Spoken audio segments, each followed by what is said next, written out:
Hello everybody. Today we are very pleased to invite Hervé Bradin.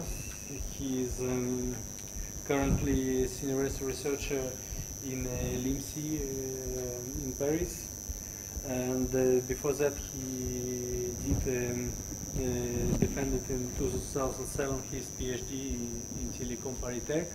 Then he spent almost 1 year in Ireland in Dublin City University. After that he was recruited as senior researcher in IRIT, Toulouse, and then in 2010 he went back to Paris, to LIMSI Institute, and his research mostly concerns multimodal method for all kind of multimedia data. Right? Yeah. So, it's okay. Today he will speak about personal instance graph for personal recognition in multimedia data. Please. Okay. Thank you, Alexei. Thank you for inviting me, and Gok also.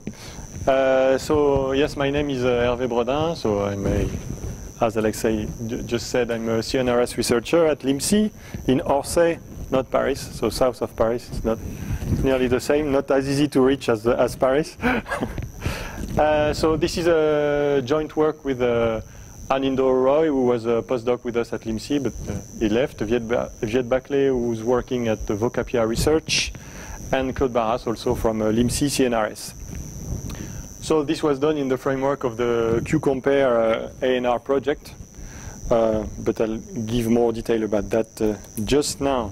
So here is the outline of my talk.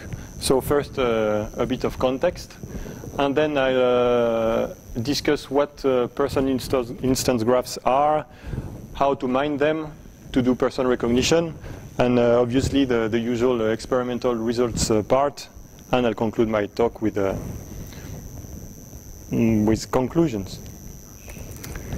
So this work was done in the framework of the Repair Challenge. So this was a challenge organized by the ANR and co-funded by the DGA. The idea was to do multimodal person recognition in TV shows. By TV shows we mean talk shows, TV news, and actually shows with real person in them, not animal documentaries or stuff like that. So there were 3 teams fighting each other in this challenge. So their names were the QCompare consortium, which I am part of, the SODA consortium led by the LUM in Le Mans, and the PERCOL consortium led by LIF in Marseille. So there were 2 evaluation campaigns, this year and the year before, and we were provided with the data collected and annotated by ELDA, and the evaluation was done by the French LN, which is the equivalent of the NIST in the US, more or less. So what is the purpose of this challenge? So the idea is to do multimodal person recognition using all kind of information that are available from the TV show. So we can use the audio stream to do speaker diarization or speaker identification, so based on the acoustic signal only. We can do speech transcription to automatically get the words spoken by the person. We can also use the visual stream, obviously, to recognize people. Some here know exactly know more about this point than I do. So to do face clustering, face recognition, and we can also use optical character recognition to automatically extract names from the overlaid text in the videos. And once we have all this information, we can also use the text stream to extract the names pronounced by the person to try to identify the other speaker. So our team, the QCompare consortium, was we had like 1, 2, 3, 4, 5, 6, 7 partners Some were specialized in video processing, other in audio processing, and other focused on fusion. This is my main interest, fusion. This is what I'm going to talk about today. So let's see an example of the videos that we were supposed to deal with. So this is this kind of video, and we are supposed to answer the two questions: who speaks when and who appears when. So there is no sound, it's normal, just not to cover my voice. So we can use, as I was saying, all this information, for instance, the name here of this famous person, to try to recognize. You see there are some traps somewhere, sometimes where the name of a person is written on screen, but it actually doesn't appear at the same time. So to do this, we were given the holy grail for we researcher in multimedia data. We were given free annotated data. So we were given dense audio annotation of lots of data. By dense, I mean that for every instant in the video, we knew exactly who was speaking and what was being said. And as far as video is concerned, it was a bit less interesting, because only 10 frames were annotated.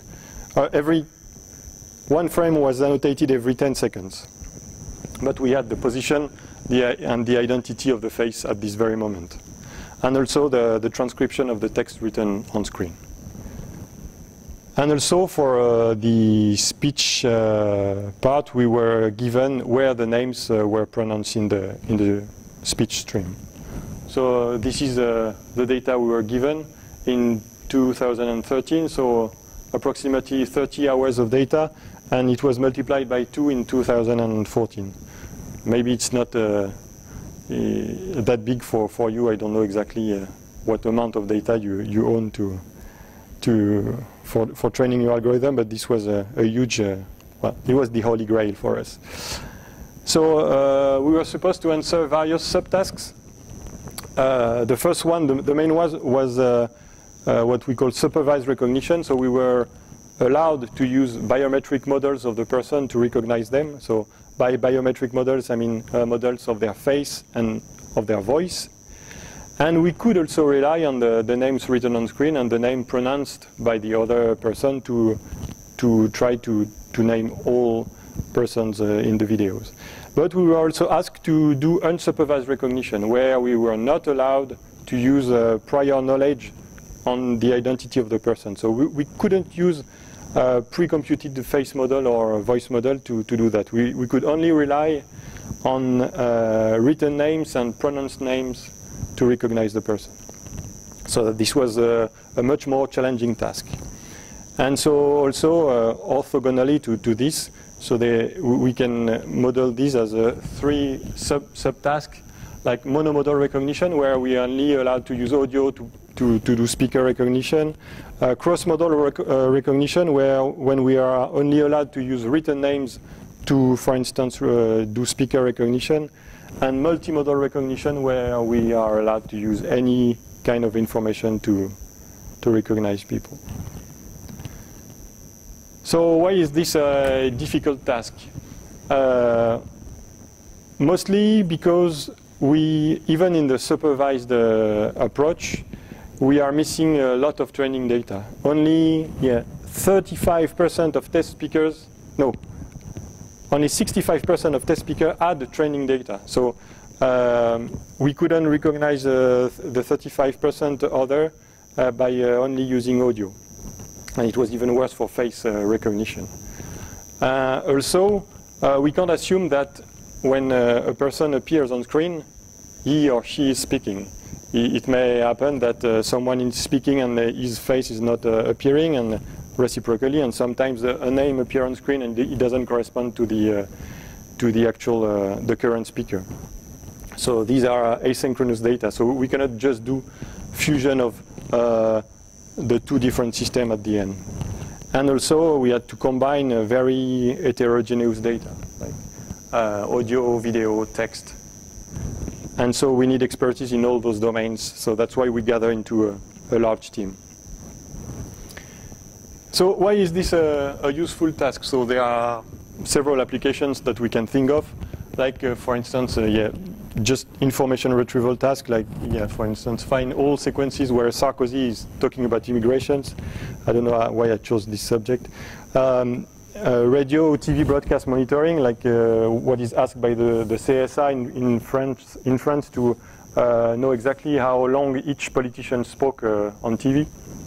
And we can think of other funnier second screen application like this one, where you could, on your iPad, for instance, while watching Star Wars, have this visual representation of the full of the original trilogy, where each line represents a speaker, and two lines are close to each other if they appear at the same time in the video.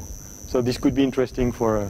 So this is taken from the famous XKCD website, and I just recently heard about this paper where they exactly tried to do this kind of representation of episodes of TV series. It was based on face, and I'm focusing on speaker recognition, but that's the idea. So that's it for the context. Now, I don't know if we wait for the end of the talk to ask for questions. Do you have any question up to that? Okay, let's switch. So now, yes?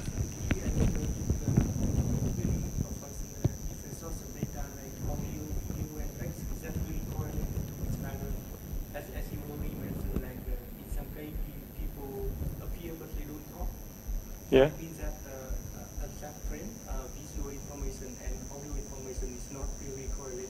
Yeah, it might be completely two different persons, and there might be 4 faces on screen while only one voice, and it might be even one of the 4 characters, or even someone else. Or So even I imagine in that kind of fusion would be difficult to grasp. Yeah. The two sorts of information is totally uncorrelated. Yeah, it's yeah. Well, globally it's correlated because usually when someone is speaking on TV, the face is filmed as well. But yeah, so that's exactly the whole point of the this representation of the problem as a person instance graph. So what do I call a person instance graph? So a person instance graph is a weighted undirected graph, so let's call it J, where V is the set of vertices, the nodes, E are the edges in this graph, and P are the weights on these edges. So we can think of multiple instance vertices. For instance, each speech turn of a person is a vertex in this graph. Each time its name is written on screen, there's another vertex in this graph. And we also have those identity vertices that represent one person, a canonical representation of the person. So in this graph, the edges are weighted by a probability, indicating how similar the two nodes are. In the best case, 2 different persons would have a weight. 2 speech turns of 2 different persons would have a weight of 0, and two speech turns of the same person would have a weight of 1. That's the objective. And so yes, there are 2 kinds of vertices: instance vertices and identity vertices. They play a different role in this approach. So as I was just saying, I'm repeating myself here, there are 4 kinds of instance vertices. There are speech turns vertices, face tracks vertices, written names vertices, and spoken names vertices. And there are different types also of identity vertices, the canonical representation of a person. Either they come from pre-computed models, like if, for instance, in our training set, we can have in our case, we had more than 300 speaker models. So we just add to this graph the 1 identity vertices for each of those models. And we could also add identity vertices extracted from the names written on screen, and also from the name spoken by the other people. So it might happen that we have a biometric model for a person, and also its name is written on screen. Or we could just have its name written on screen without even having heard of him or her before in the training set. These biometric models, they are independently trained? Yeah, on the training set, yeah. We have an annotated training set, like the 24 hours I was mentioning at the beginning, so we can train those models before. So for some person we have biometric models, for others we don't. And so let's talk about the edges in this graph now. So we have different type of edges. What I call monomodal edges. Those are edges between vertices of the same type, like edges between two speech turns, for instance. We have cross-modal edges, where we try to connect a speech turn and the co-occurring written name. And we have what I call supervised edges.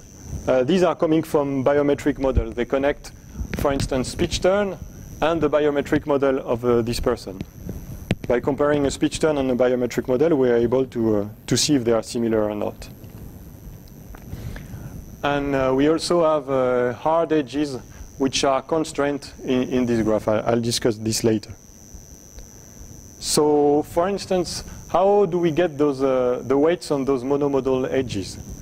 What we do is for each speech turn, we extract some standard MFCC features. Those are standard features in speaker identification.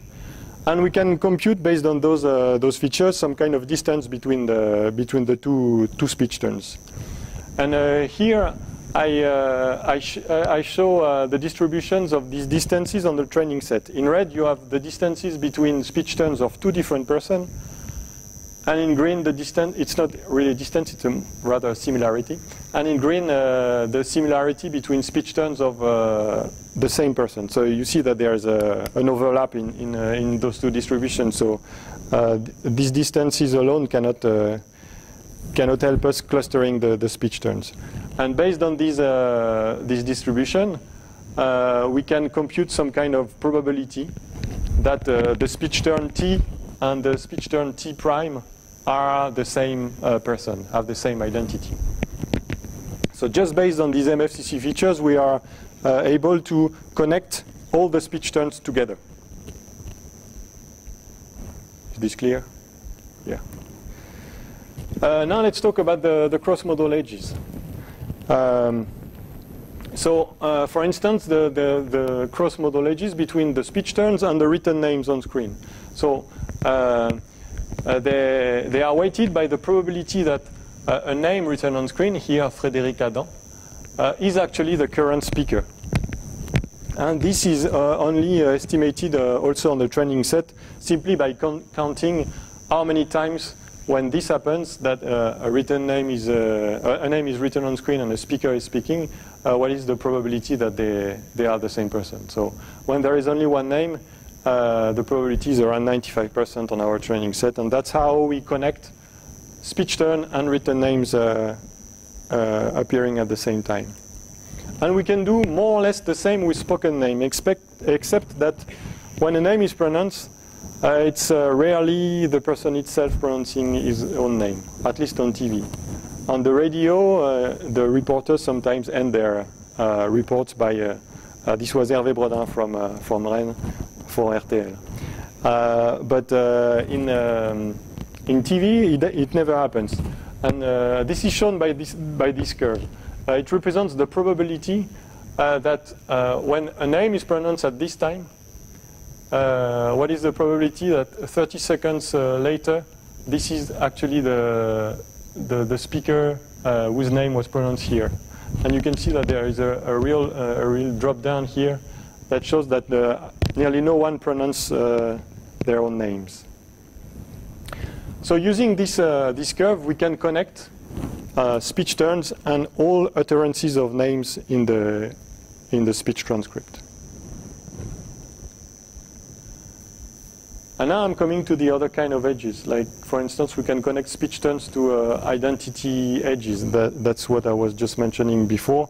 So we simply use standard speaker recognition techniques to, based on a biometric model and a speech tone, we can estimate, I won't go into the detail, but you can estimate some kind of probability that this is this person. So, yeah, do you have any questions on how to build those person instance graph? Or, oh, it's okay. So, yes? Just does it mean so that for some, for example, cross-model edges, you can just don't put these edges? I mean, this is not. Empty edges. This is not a complete graph. Yeah, it's incomplete. For instance, we don't know anything about the connection between this written name and the speech tone number 2, for instance, because they don't appear at the same time. We just don't connect them.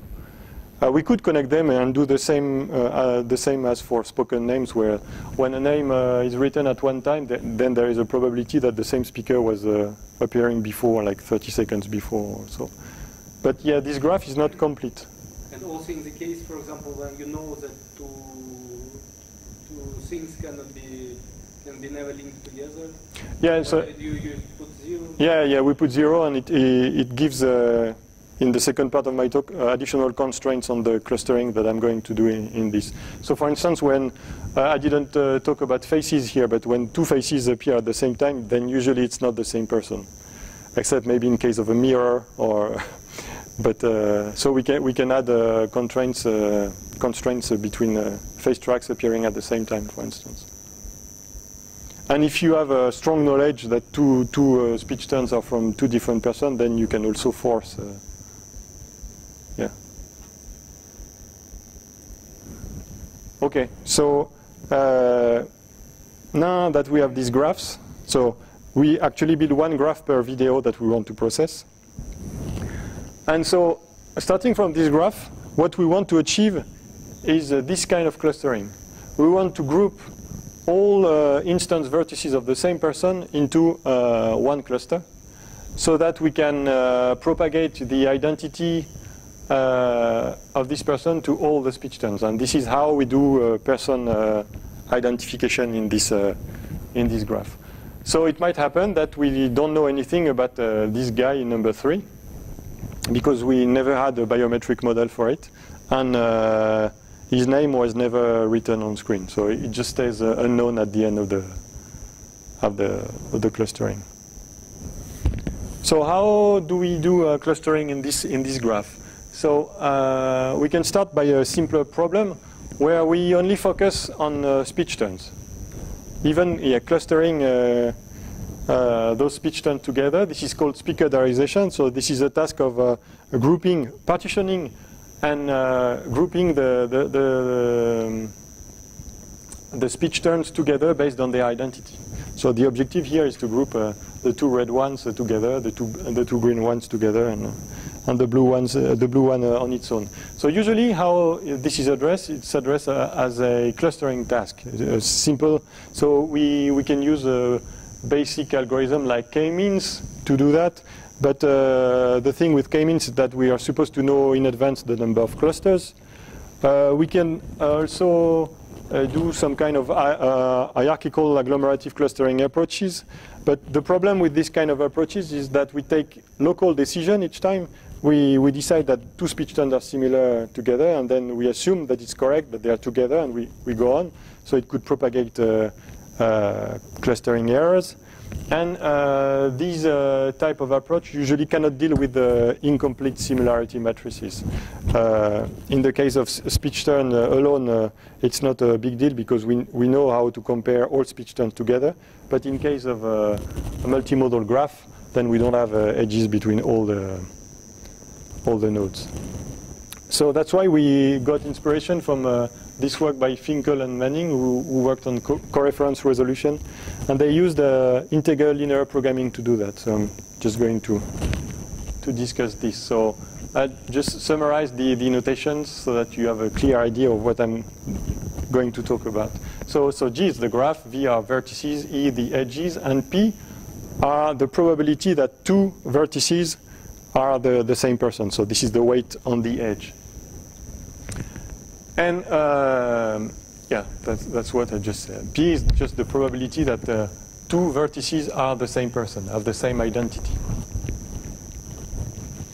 And now we want to cluster these vertices V. So to do that, we define a clustering function. So this is a clustering. This is a function called delta that for each pair of vertices output 0 if they are the same person in the same cluster, and 1 the other way around. 1 if they are in the same cluster, and 0 otherwise. So any output of a clustering can be described by this kind of function. But the other way around is not true. Any function delta is not necessarily a clustering. We have to add other constraints, like for instance, reflexivity, like a node is in the same cluster as itself. Symmetry, so if V and V prime are in the same cluster, then it's also the case for the other way around. And transitivity, if V and V prime are in the same cluster and V prime and V second are in the same cluster, then you get the idea. V and V second are in the same cluster. So this define search space delta V that we need to search for the best clustering function. So what do we mean by best? This is just the optimization of an objective function called L here, and I'm going to detail it right now. So this is the sum of two terms. The first term is intra-cluster similarity.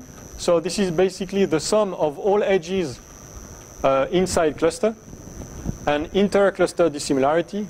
This is 1 minus the sum of all edges between clusters. So we want to jointly increase the intra-cluster similarity and decrease inter-cluster dissimilarity, and find delta that maximizes this function. And we have this parameter alpha that can balance between whether we want intra-cluster similarity or rather separate different clusters. So what is the effect of alpha, for instance, when we only consider speech turns in this graph? So if you put alpha to 1, for instance, then you see that the purity of the clusters, so this is this green curve here, goes down. It means that when alpha is 1, you put all the speech turns in the same cluster. And reciprocally, when you put it to 0, then you have 1 cluster per speech turn. So you have to find a compromise between the two of them. And this evaluation metric called diarization error rate is indicates the balance between those two. And unfortunately,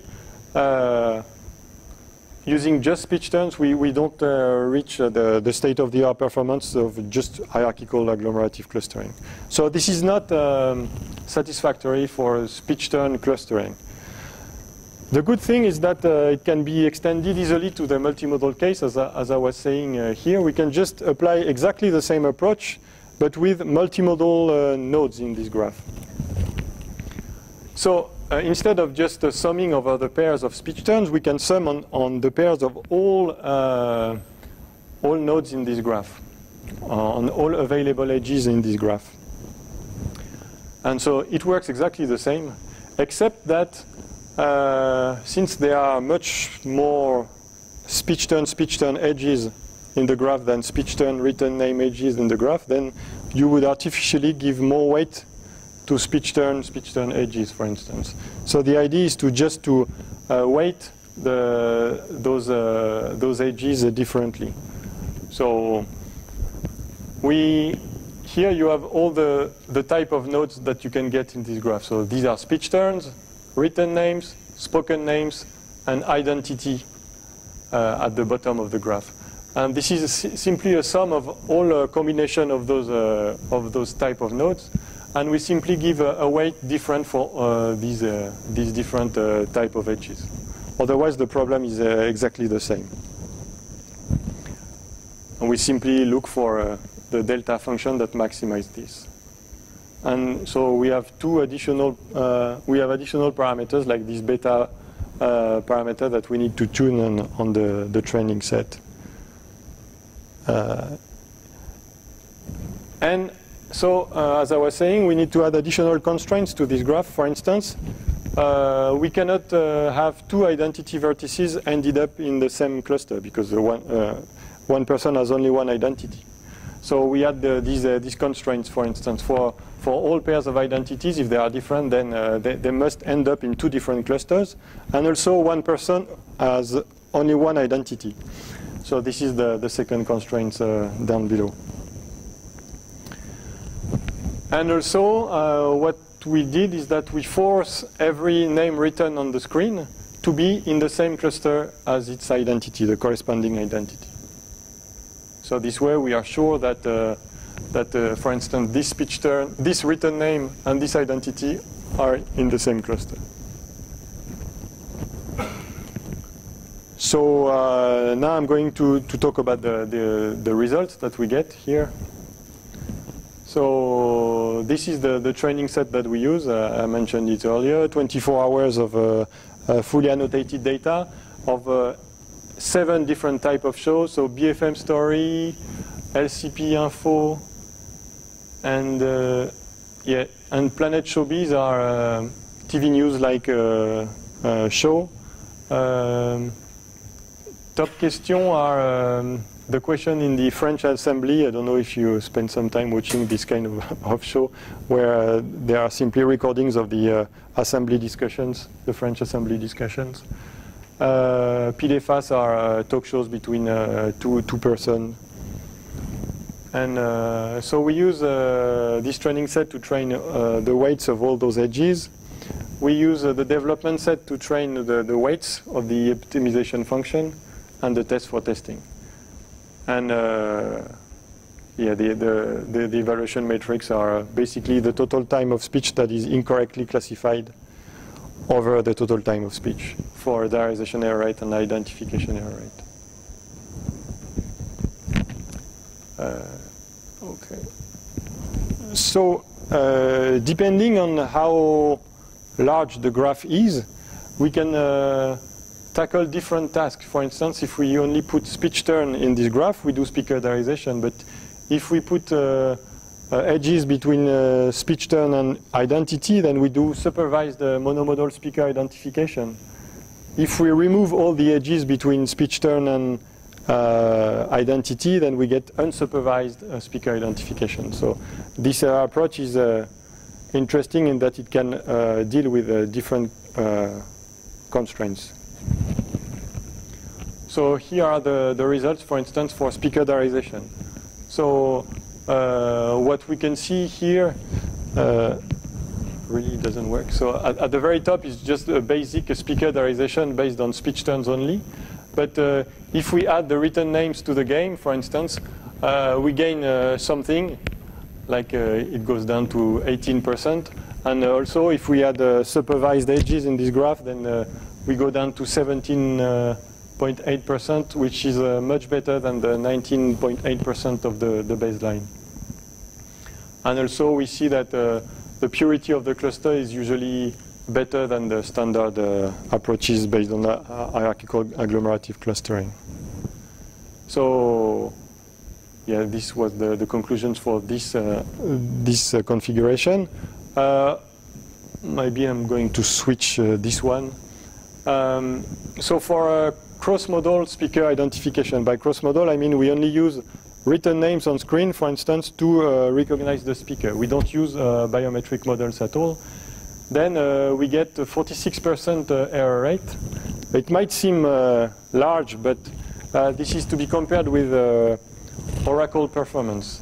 As I was saying at the beginning, not all persons have their name written on screen. Sometimes the name just never appears. So this is why I ran some Oracle experiment. In the best case, if we can recognize someone as soon as his name is written on screen, we cannot go lower than this 39%. So this is compared to the 46 is quite It means that we do only 7% error on this task. We have very poor results in terms of the second line with the spoken names. We don't manage to recognize people based on spoken names. The propagation of the identity is much more difficult because people are not pronouncing their own name, and you never know if someone is pronouncing the name of someone who is here or someone completely different in the news. And when we combine everything, so we use this big graph with all the edges we can compute, then we go down to 25% error rate. So yeah, I put this astonished face here because usually when we combine two systems, like for instance the one at 47 and the one at 46, in other type of approaches, the best you can get is, I don't know, around 40%. I would have expected to get down to 40%, and then it went down to 25%. So this can be explained by the complementarity of these of the approaches. Written names can recognize very efficiently guests in the TV shows, while supervised identification is very efficient for anchor people in the video because we have training data for those.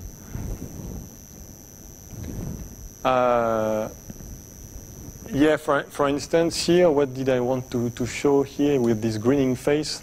Yeah, when we focus on all but anchors people, we also get an increase both in terms of precision and recall, which is usually not the case in typical fusion approaches.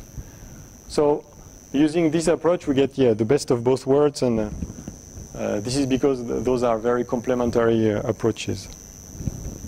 However, there are some problems with anchors.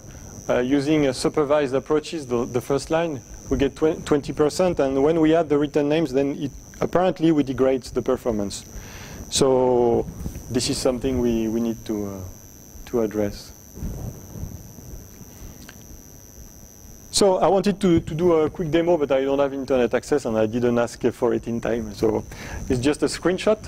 But in the framework of the Chamomile project, whose logo is at the top, we developed this visualization interface where the idea is to easily, for the researcher, visualize the errors made by their system. So we simply load on the first timeline the reference annotation, here the hypothesis annotation, and it automatically put in red where the errors are, so that you can click on this very location in the timeline, and you can really see why the system made an error, and it allows to compare two different systems as well. Yeah. So I come to the conclusion. So I proposed a global optimization framework for person identification in the multimedia documents. For now, by multimedia, I mean only TV shows, so using audio and video. This approach is unified and graphical. By unified, I mean that you can easily extend it with new modalities. But the main problem, which I didn't mention at all during my talk, is the scalability issue. Because the search space of this integral linear programming approach is very big. For instance, when you have more than 200 nodes in this graph, then it becomes intractable, at least on small machines. So this is something we need to address by using maybe other graph mining approaches to first pre-cluster the graph and then run this approach, as you were maybe mentioning earlier, where when you're sure that two persons are in the same cluster, then you can probably pre-merge them. So what's next? We could add the face tracks in this graph. One funny application would be to do audio-based face recognition. So just by trying to see when lips are moving, you could just put an edge between speech turns and current face, and have a probability that the current face appearing on screen is actually speaking, and then you could just do audio-based face recognition. we could investigate alternative objective function, because wrongly classifying a short speech turn is not as important as wrongly classifying a long speech turn, for instance. We could do better named speaker identification using spoken names in a better way. And I would like to try this type of approach to other multimodal clustering problems, like the one I'm just showing right now. This is my last slide, I promise. So this is an application developed by my PhD student, Philippe Ercolesi. So the idea, it's applied to TV shows. The idea is to automatically divide first an episode of a TV series into scenes, and then once you have those scenes, you can try to cluster them by story. Usually in TV series there are multiple stories that are interlaced. So the idea is would be to use this multimodal clustering approach to obtain automatically these 3 clusters.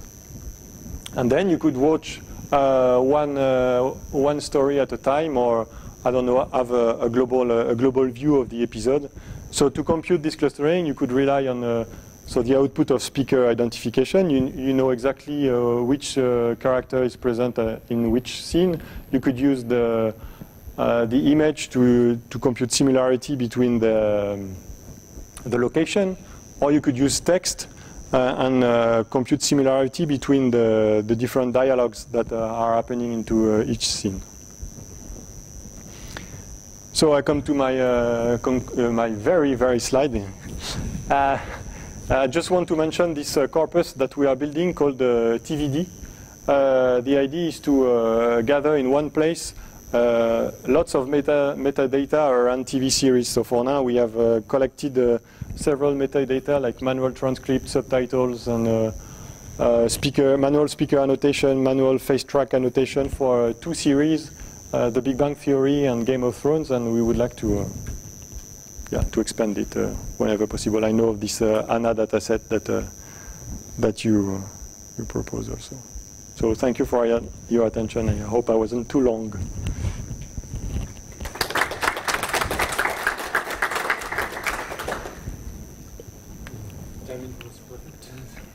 Okay. Yes. When you were talking about scalability, if you don't want to add the number of nodes, could you just make some groups of people? For example, in the TV news, if you miss identifying Claire Chazal, that's a big problem. But if you just assign the random witness when whatever show is made, you just say it's a random guy talking in the street, and assign it in a class rather than to a name or a given identity. Yeah, all errors don't have the same weight, the same importance. That's what you mean? Yeah. But it doesn't solve the scalability issue in that there are still as many nodes in the graph at the beginning, and this is the main. Why at the beginning?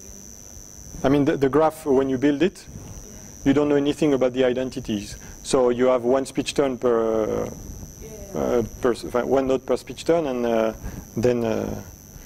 But yeah, we could maybe pre-cluster it, because when there is a probability like 85% that this is the same speech turn, then we can probably try to start by this and pre-cluster them. But really, this is the biggest issue. Yeah.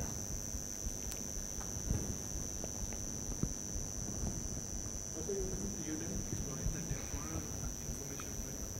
That when you're saying that when a name is pronounced, the person comes certain seconds after.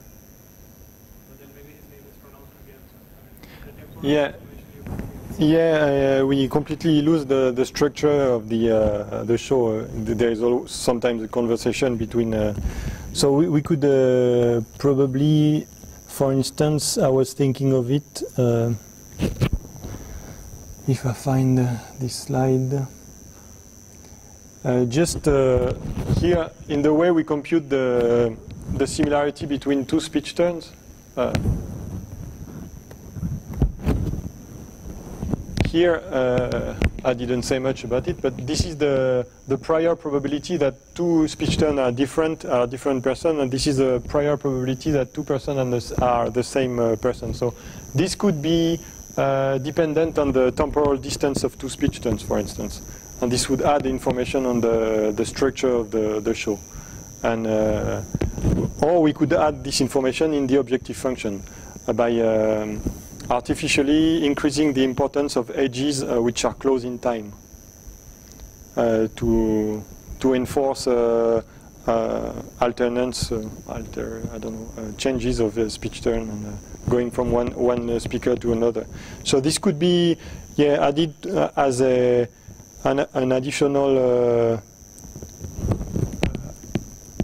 here, an additional term maybe here. Ensuring that there is some kind of structure in the output. Does it answer your question? Yeah. And also on slide 23, the number 23 or 20. This one? 23? There was a single dimensional curve where you were showing the distribution of a person appearing after a certain time. Ah, yeah.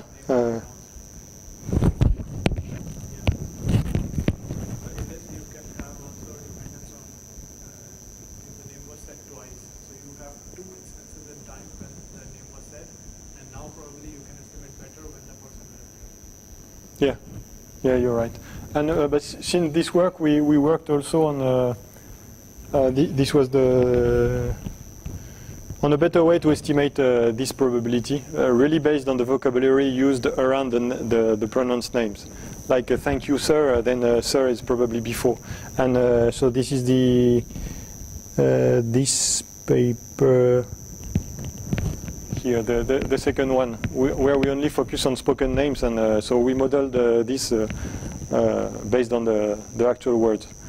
But still, it doesn't integrate the fact that you just mentioned that if twice the name is pronounced twice, then we could increase this probability.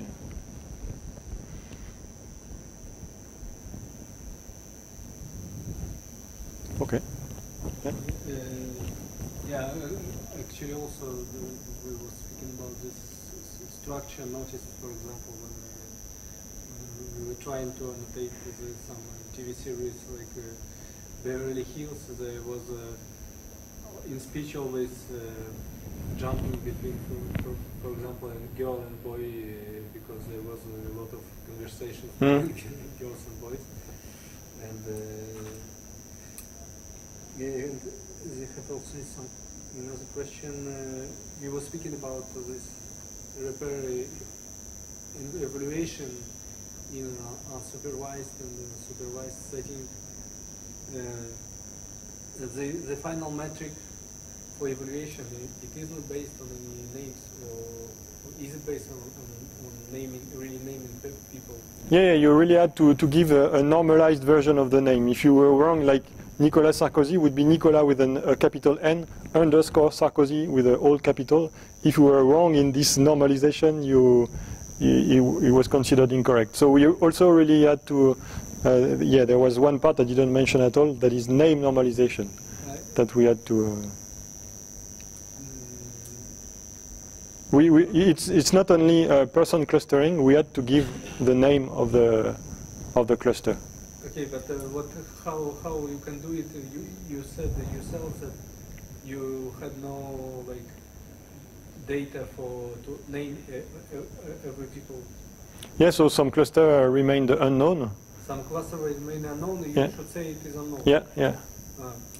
Yeah, and the metric would. Metric will depend on good clustering on unknown people. No, it doesn't evaluate clustering. It was really for at each time, are you correct or are you incorrect? It wasn't. The approach uses a clustering to answer this question: who speaks when and who appears when. But it wasn't a clustering task that was evaluated. The task was really given time t. Tell me who's speaking and whose face is appearing. So does it mean that for all unknown people, we had to put unknown? You put unknown, you're always right. Yeah. If in the reference, two unknown people in the reference, because there were unknown people in the reference, in the reference they were given 2 different unknown ID, but the evaluation didn't take this into account. If you were just giving the same unknown, it was okay. So yeah, there was this ongoing discussion about what can we consider a famous person or a known person versus an unknown person, because the manual annotation they took a decision arbitrarily. For instance, there was someone in the background that decided that this person was unknown because they just didn't know this person. But if someone else managed to get the actual name of this person, that it would be considered incorrect. I don't know if I'm clear. So there was this limit starting at what point people are considered known and unknown. So this. Yeah, was it? I thought it was sort of deterministic, because if it was labeled in supervised case, if the person was labeled in training data, then you have a model, so you have his name, and in the case of naming people just by descriptions, then you suppose consider known people all of each. Yeah, but for instance, in top question in particular, I don't have a screenshot, but these are shots taken in the French Assembly. So there are usually one person standing asking a question to the First Minister, and plenty of government people behind him. So one annotator could easily identify the main speaker because the name appears on screen. But the other one are actually known people. We could be able to gather training data for them. We were not given training data, but we could. And some of them were annotated as unknown, even though they are public persons that actually have a name. So this was these kind of errors were corrected during the adjudication phase after the submission. So we sent our submission, we got the errors back, the reference back, and then we could correct the reference if our algorithm were able to recognize unknown people. Yeah, that's.